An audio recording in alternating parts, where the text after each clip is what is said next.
It does sound good in here, eh? It's fantastic, Yeah. actually.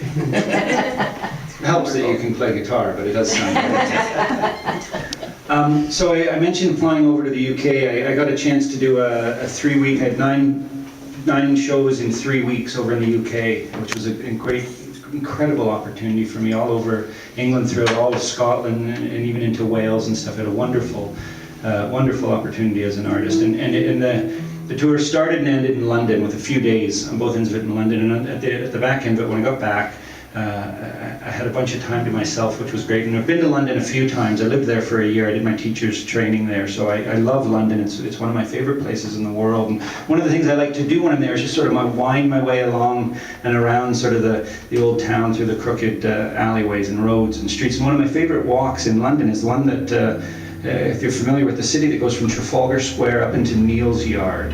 And Neal's Yard is this little enclave of shops and cafes where you can get an incredible vegetarian curry or beads for your necklace. Basically, all your hippie needs are right there in Neal's Yard. And so I'm winding my way through the crowds of the street and everything, and all of a sudden I notice this beautiful woman, this impossibly beautiful young woman walking towards me, like she's stunning, radiant, and she's walking towards me, she's looking at me, and it's not, I'm not guessing, I'm not wondering, she's definitely looking at me, like looking right into me and walking towards me, and I figure this can only mean one of two things.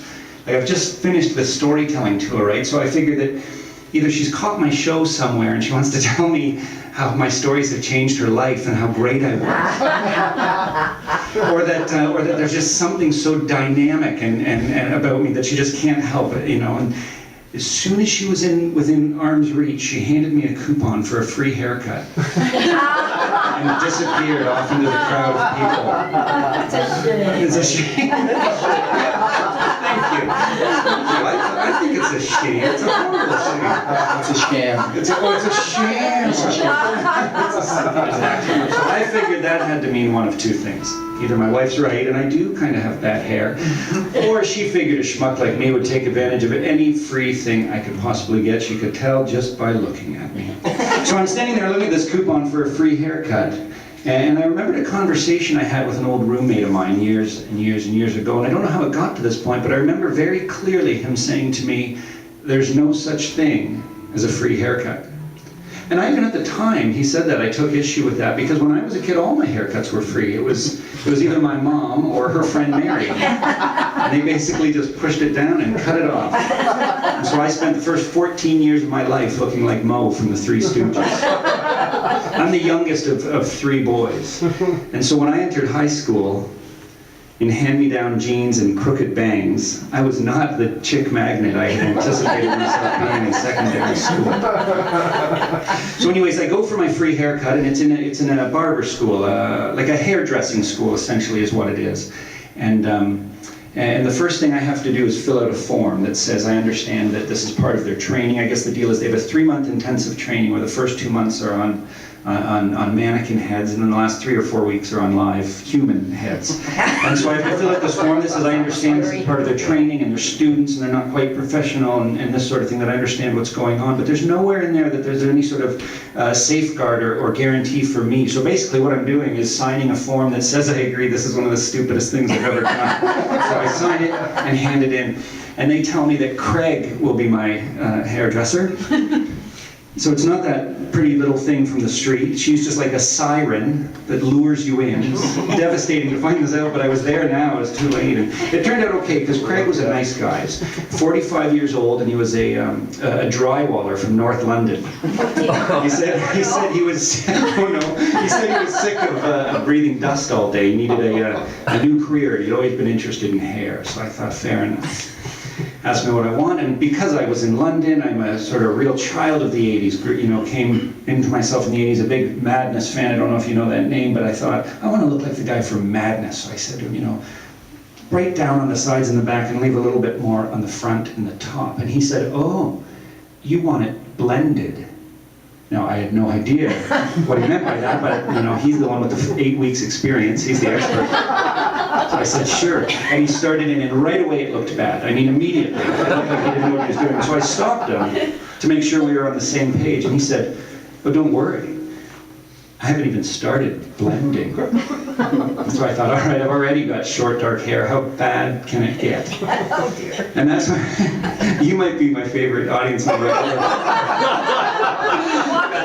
into it. And that's when I remembered the first time I did pay for a haircut. My mom I think I was probably grade 8, grade 9, that age, and my mom gave me money to go get a haircut. Barbarossa, downtown Oakville. My friend Bill Riley convinced me that he could do just as good a job as any barber, and so we turned that $10 into a handful of quarters and spent Saturday morning at the Video Arcade. It dates me a bit. And then we went back to his house for a little clean-up. I got in trouble for lying. I got grounded. I had to pay my mom back for the money, and I looked hideous for about 4 months.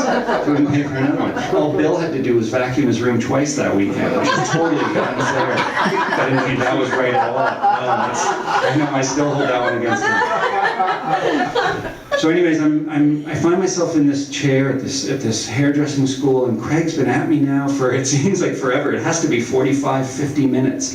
And I look in the mirror, and it looks ridiculous. I mean, this side is shorter than that side, and there's pieces standing up and pieces sticking out, and I'm kind of starting to worry. I'm not a totally vain guy, but I stomp him again because I'm the one that has to live with it to make sure, we're doing the same thing here. And again, to his credit, I give him credit for sticking to his guns. He says, "Oh, don't worry, I'm not done blending."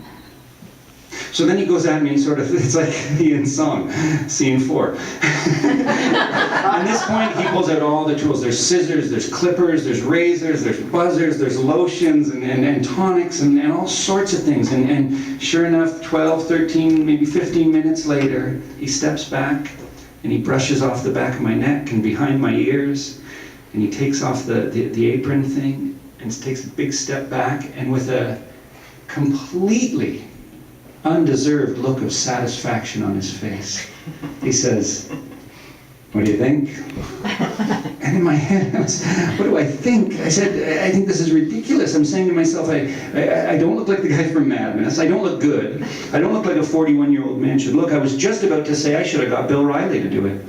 When all of a sudden I see his supervisor coming over, and I'm thinking, perfect. This is going to be the voice of reason, somebody to take my side in this. I'm not sure what I'm going to get out of this because I've already signed the stupid sheet, but at least hearing, the right words will put me in a better space. And she walks over beside us both and looks at me for a minute and said, "This isn't an easy haircut." And then she turns to him and says, "Nice blending, Craig."